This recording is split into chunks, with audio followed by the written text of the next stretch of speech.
of America by accident. Nothing.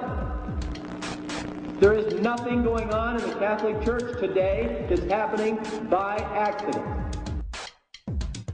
They were acting on an ancient hope that is meant to be fulfilled.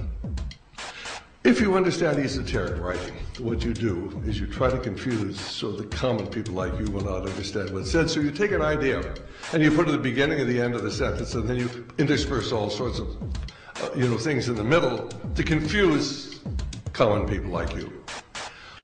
And it all goes back to these ancient times and tapping into the mystery religions. The occult is in total working control of America today, and that is why we're at war in the Middle East. What is it all about? It is part of the continuing world revolution. It is part of the move to bring about World War III and ultimately then the one world order and the new world religion.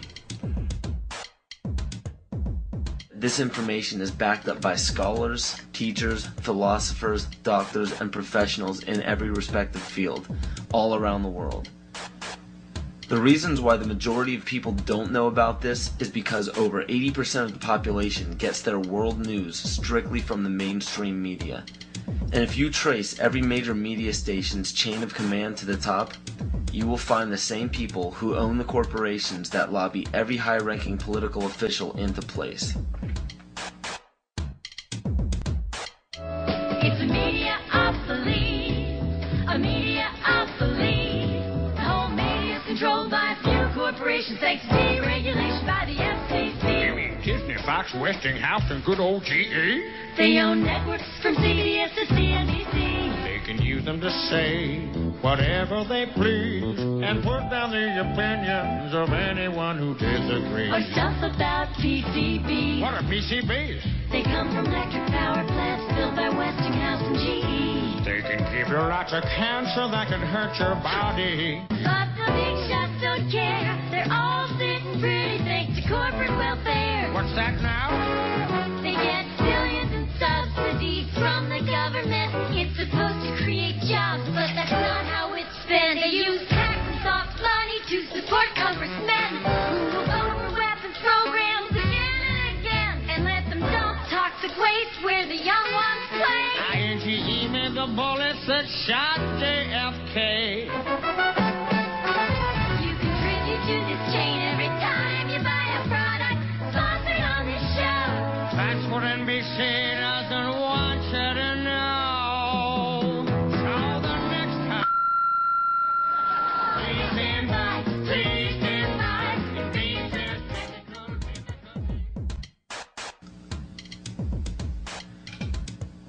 And for those of you who are unaware of this one world government and one world religion, I challenge you to do an internet search on the New World Order. You will be overwhelmed by the amount of people trying to get the word out to the masses. This exemplifies the findings that 87% of the population formulates their belief structure according to other people's ideas. Only 13% formulate their beliefs on logic and evaluation. And sadly, the two greatest factors that lead to the ignorance of the public are as follows. You support the mission from here? How brave you are! Real careful as you march toward that Capitol building. Be real careful on who you think is in there waiting to help you. Be real careful.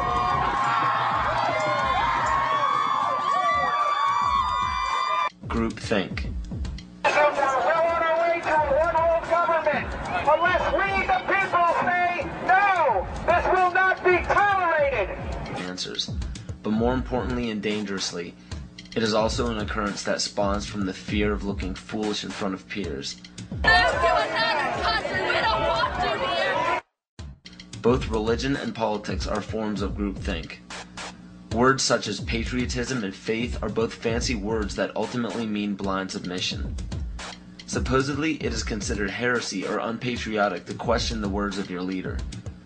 So the fear of upsetting the superior higher power has forced the herd to practice groupthink regardless of what it leads to. And one of the greatest examples of groupthink is the stigma given to conspiracy theories. The phrase conspiracy theory gives a distinct impression to the average person. The JFK assassination, Area 51, Roswell, government cover-ups, strange disappearances. These subjects probably sound a bit too fantasy for the average person, and it's quite understandable. They're supposed to sound made up.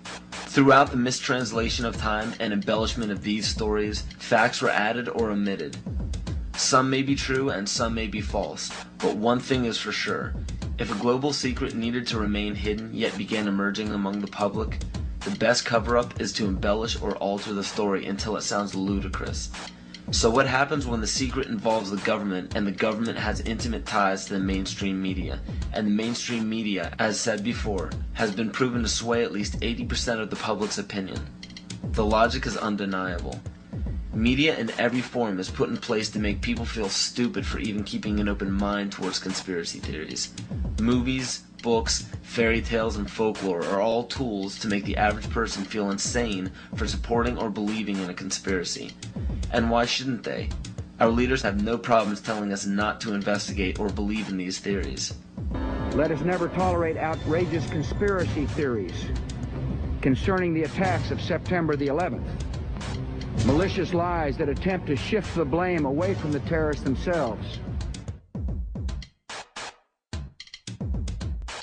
The most basic of pagan practices is the control of human population to have a perfect balance between man and nature. The goal is to bring the population down to 500 million, which is over a 90% reduction in humanity. Now that we have abandoned everything we've been trained to think prior to this moment, we can start looking at the world for what it is, instead of what people tell us it is.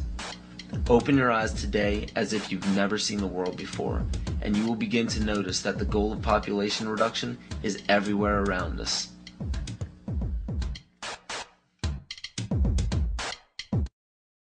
Let me assure you that absolutely nothing that I'm going to tell you is exaggerated, is interpolated, or is imagined. Everything I'm going to tell you is documented.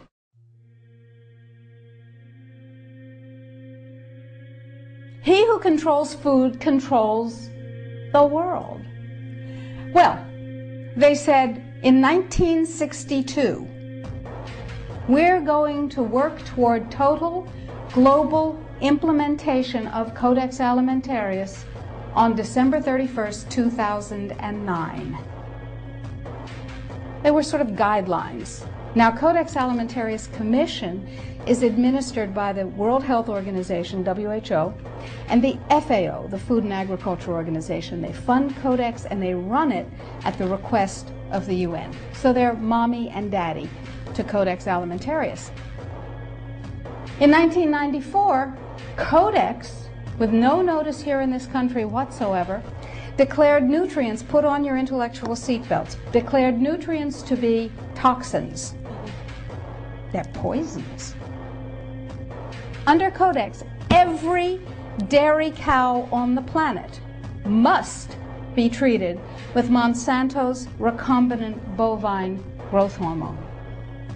Furthermore, under Codex, every animal used for food on the planet must be treated with subclinical antibiotics and must be treated with exogenous growth hormones.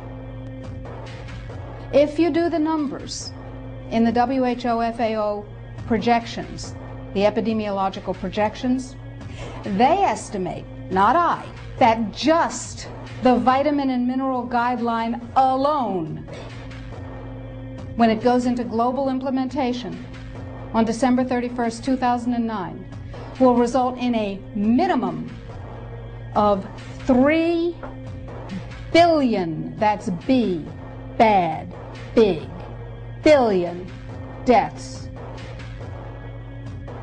1 billion through simple starvation. Those folks who die are not particularly economically successful from the point of view of the corporations. But the next 2 billion, they will die from the preventable diseases